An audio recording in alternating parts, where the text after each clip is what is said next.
So I've been saying since the beginning of the war, repeatedly, that what the Iranian regime, what the Islamic regime in Tehran fears most is the Iranian people.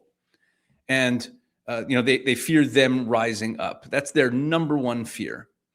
And what I want to do in this video is I want to show you 3 news items from the last week, plus one story that ran during the first week of the war that connects to it, that show us a window into how the regime is working very hard to salvage some component of the population that they fear has turned on them, meaning that they're actually running an op on the Iranian people, trying to present themselves as the defenders of Persian culture, which is an absurdity on its face, but that's what they're trying to do. And you can see this op being run in these stories that I'm going to show you. And we shouldn't think that it has no real impact, that it's a complete failure, because we have to have a clear-eyed understanding of the Iranian people. When people in the West think about Iranian society, they tend to think in binary terms. There's the regime, and then there's the opposition. There's the loyalists, and there's the revolutionaries. But that's not exactly how it works. Iranian society, like any society, and it's a large one, is a spectrum. Of course, there are the hardcore regime loyalists, the IRGC families, the Basij, the bureaucratic class, the true believers. And yes, there are people who despise the regime completely and want nothing to do with it and want nothing to do with Islam. But in between those two poles, there are millions of Iranians who are somewhere in the middle. They hate the Islamic Republic's oppression and corruption, but they might also be devout Shiites, even though they don't agree with everything that the regime is doing, and they're more moderate Shiites. Think about all the bizarre shop owners who were really the catalyst that started all the protests in December and January. A lot of them were people who had been pro-regime, but they just weren't happy with the economic collapse of the country and saw that as corruption. But that doesn't mean that they're opposed to everything else the regime does. So you have this spectrum. And many, many of the Iranians, a huge percentage of Iranians, have great pride in being Persian, in Persian civilization, in Persian history, in Persian identity. These are people who aren't necessarily ready to fight, but they care deeply about who they are as a people. And that's the segment of Iranian society that the regime is targeting right now. They're talking to them right now. And I'm going to show you the evidence. So there are 4 stories. They all ran in the regime's media. And let's remember, the English language media they put out is generally, most of it is just translations of stories that they run in the Persian. And they put them out there. So these are stories that ran in Persian to the Iranian people as well. The first story we're going to look at is from the first week of the war. It's from March 3rd, right at the very beginning of the war. And I'm using it to set up the other stories. Okay, so here's the first story.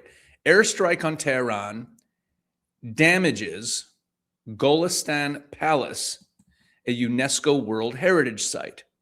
In a nighttime attack by the United States on Israel on Arg Square in central Tehran, parts of Golestan Palace, the capital's only UNESCO World Heritage Site, were damaged. This was reported by, and it says who reported it, this correspondent from Sputnik.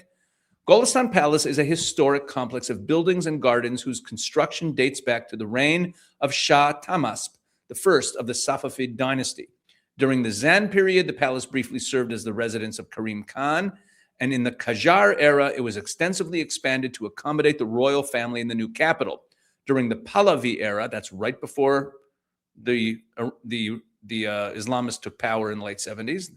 During the Pahlavi era, the palace was used for official ceremonies and to host presidents and distinguished foreign guests, and it was inscribed as a UNESCO World Heritage Site by July 2013. Now look at this picture.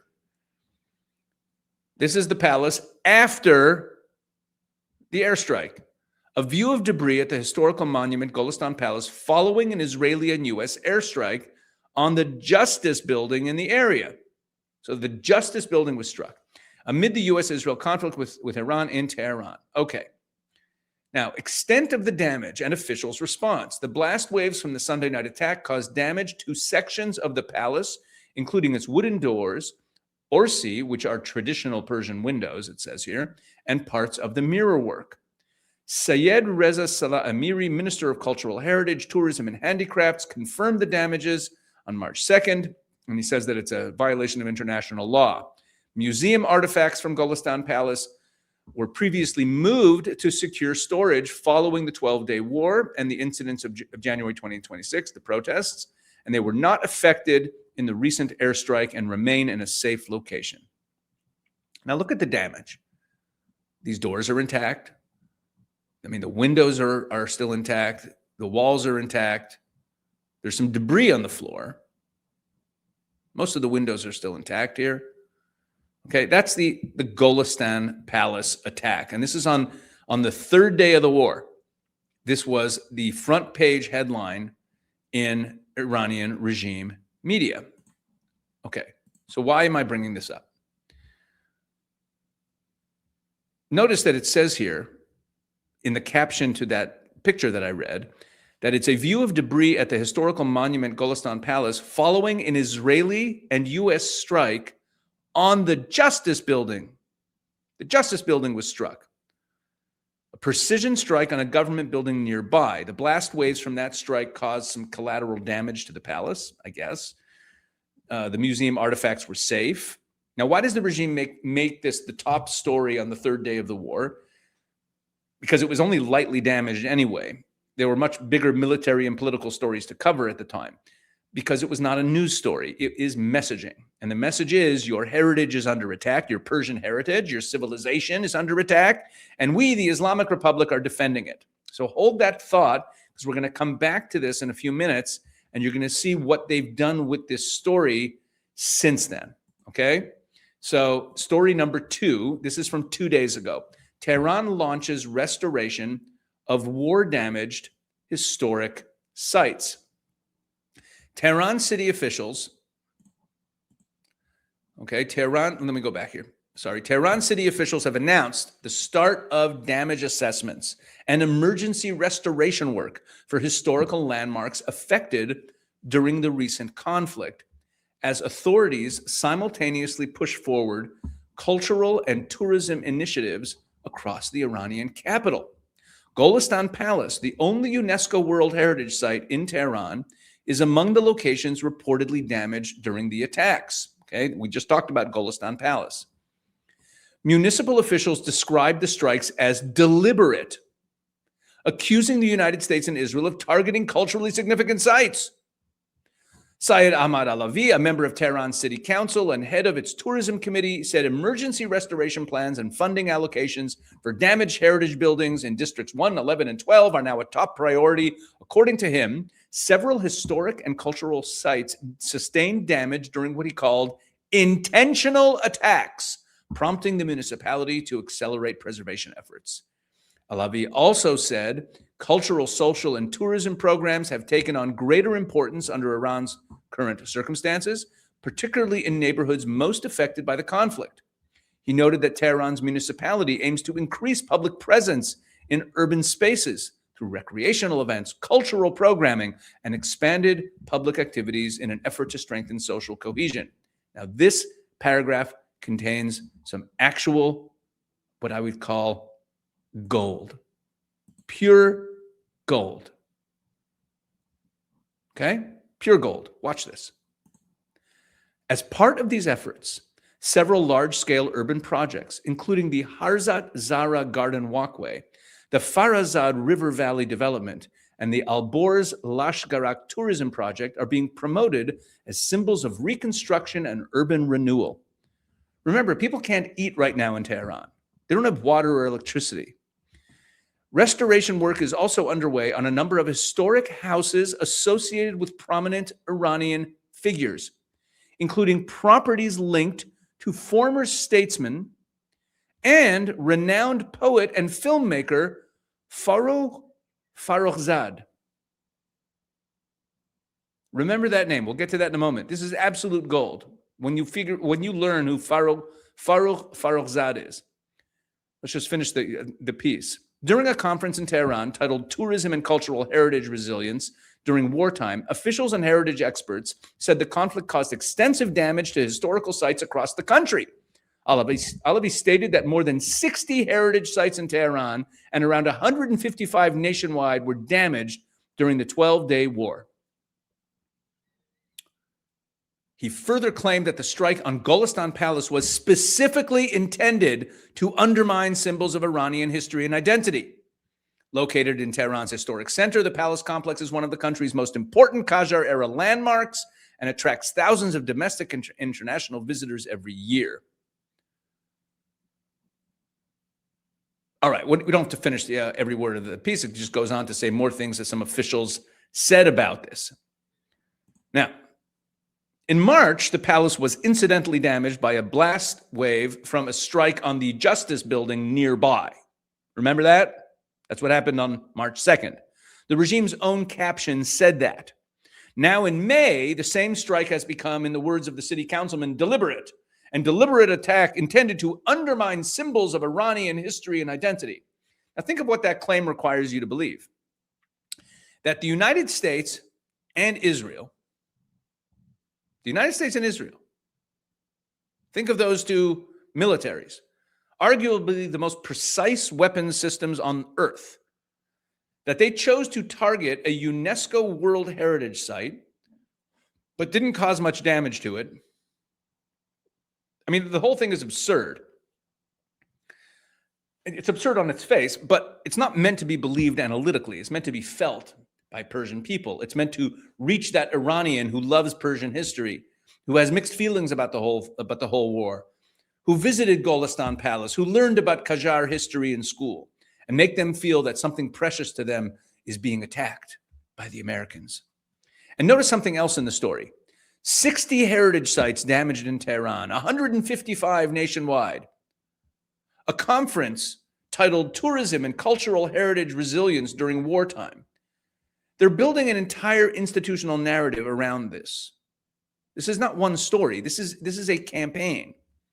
Now, I want to get back to that detail in the story that I highlighted, that I told you to remember that name, that among the historic properties being restored, it specifically mentions homes of former important people, including Farrukhzad. Let me tell you who Farrukhzad is, for those who don't know. She's one of the most celebrated poets in all of Persian literature. She was also a modernist. She was a feminist. She lived in the 20th century.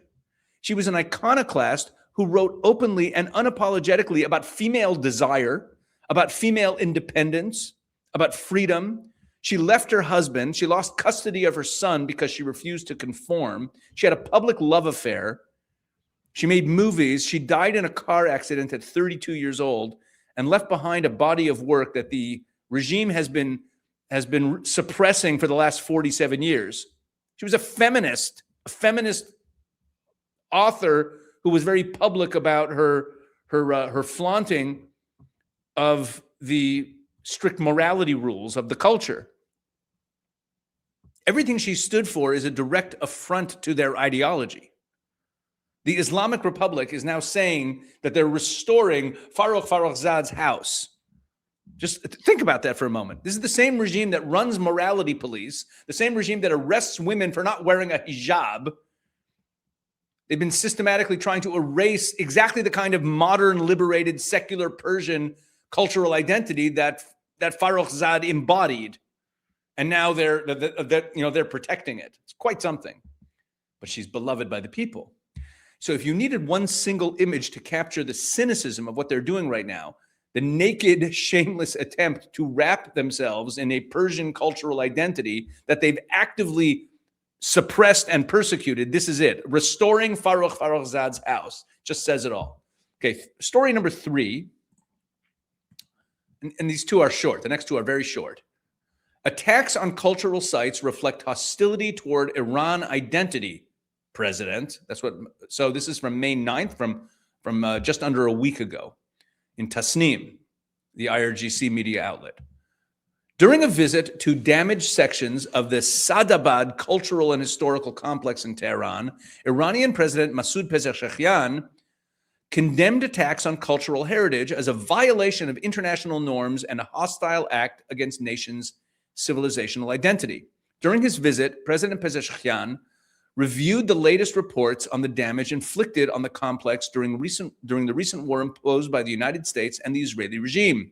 He stressed the importance of protecting Iran's historical, cultural, and national heritage, saying that assaults on such sites go beyond physical destruction and target the identity of and memory of a nation. Officials also presented a report on the extent of the damage, particularly to the Jamhuri building, which has hosted high-level meetings of senior foreign dignitaries, cooperation agreement signings, joint sessions of political and economic delegations, and press conferences with presidents and other foreign officials, emphasizing the need to preserve and restore the country's historical, cultural, and diplomatic assets. The president ordered the immediate launch of restoration, reconstruction, and repair operations. Remember, they have no money for food right now. Pezeshkian also called for the documentation, registration, and legal pursuit of the damage to Iran's cultural and historical sites through international forums and mechanisms. Okay, so another story on the restoration of sites. Now, I want to make sure you appreciate the full irony of what you just heard. Sadabad is a royal palace complex. That's where he visited, the Sadabad complex. It is a royal palace complex built by the Qajar and Pahlavi dynasties.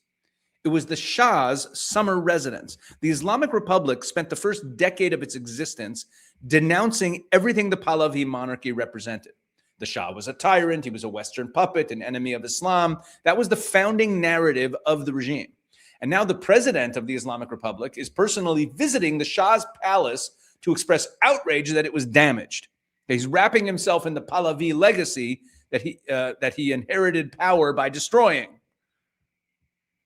So what does that tell you? It tells you how desperate the pivot that they're making now is. The regime is reaching for any symbol of Persian civilizational pride, even symbols it spent 47 years trying to suppress and destroy and condemn, because it needs to speak to that segment of Iranian society that identifies as Persian first.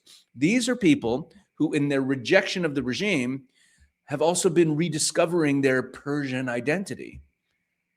Remember, during the protests, people were burning mosques. People were chanting the name of Cyrus the Great, who lived thousands of years ago. There's an increased identification with Zoroastrianism, the original religion of the Persian people.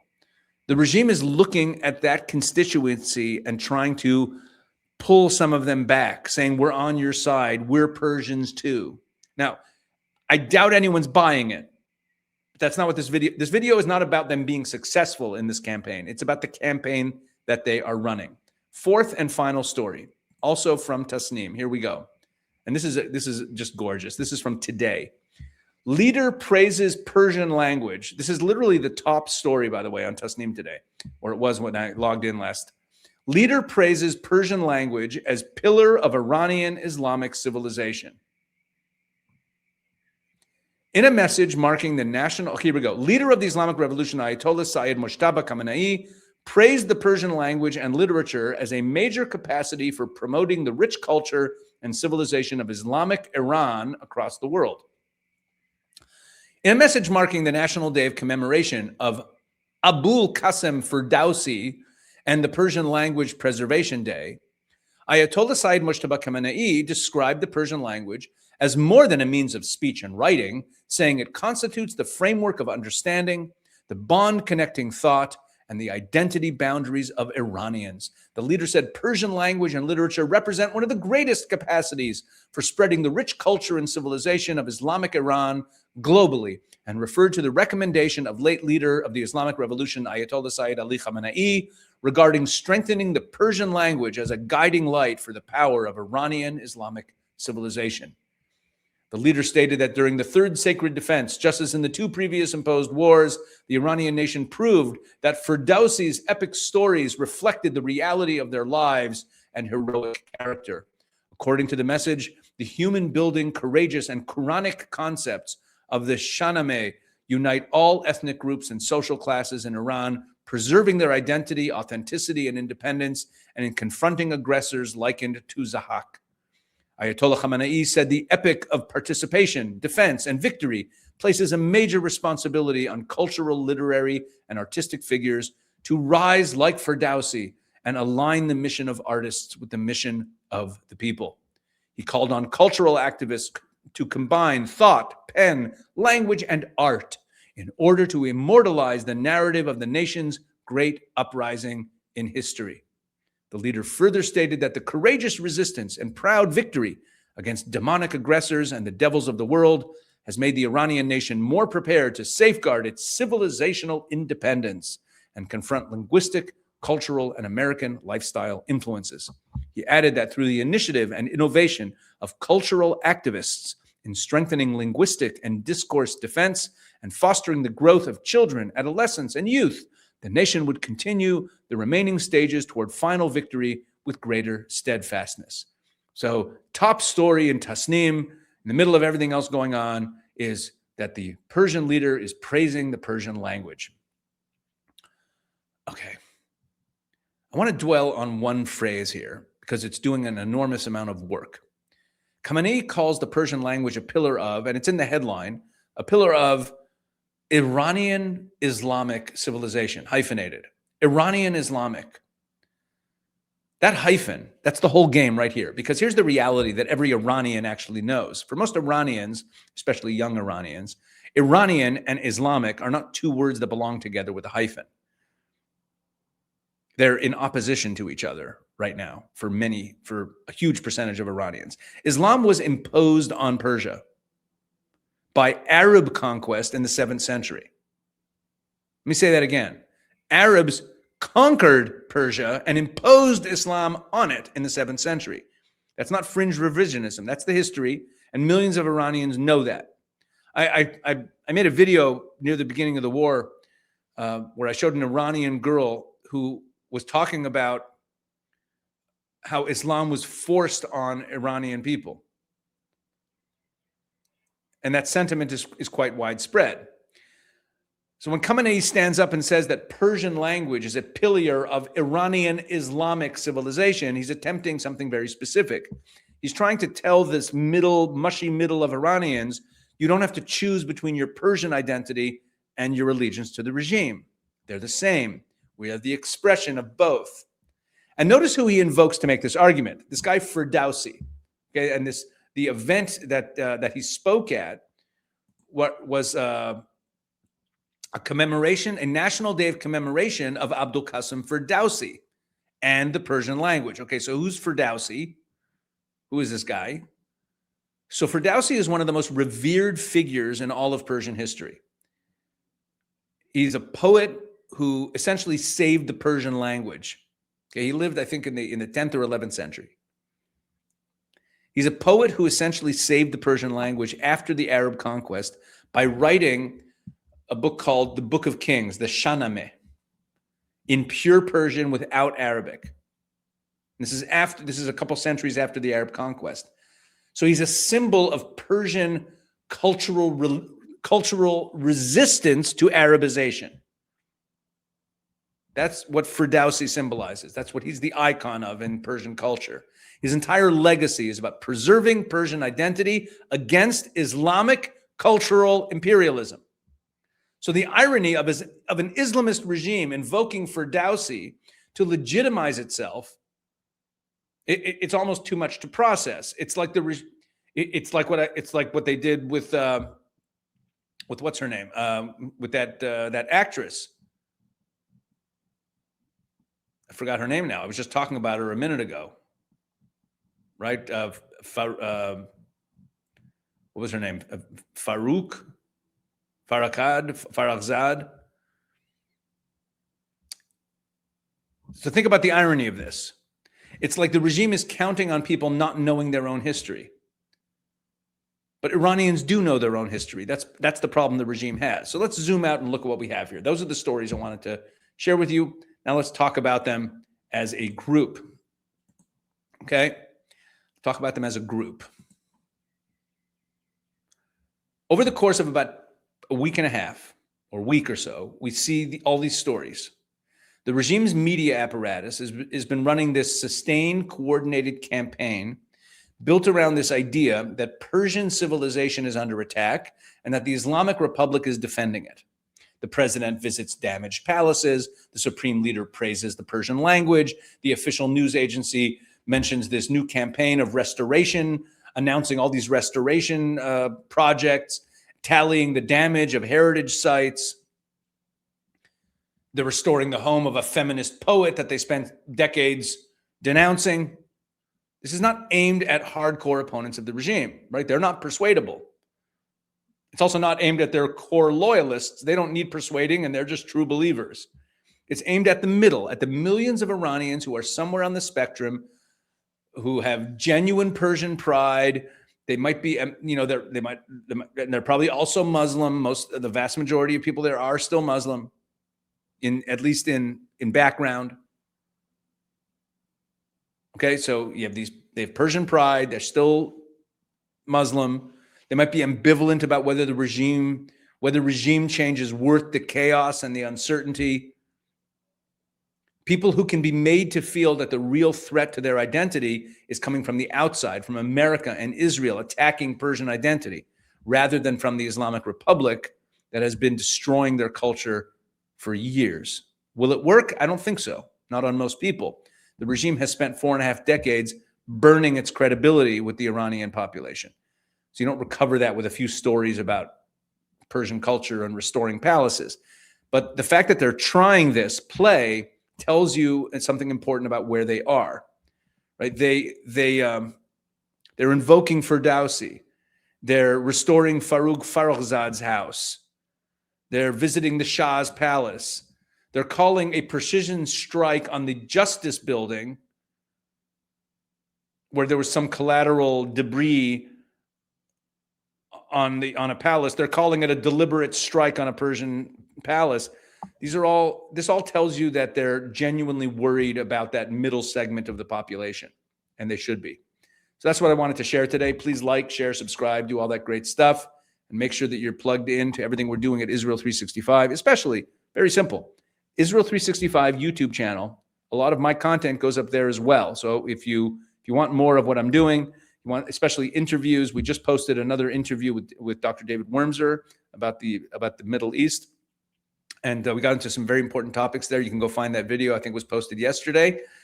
But that's it. That's it for today. So thank you very much for helping grow the channel. Thanks for sharing, subscribing, liking, all that great stuff. And please spread the word. God bless.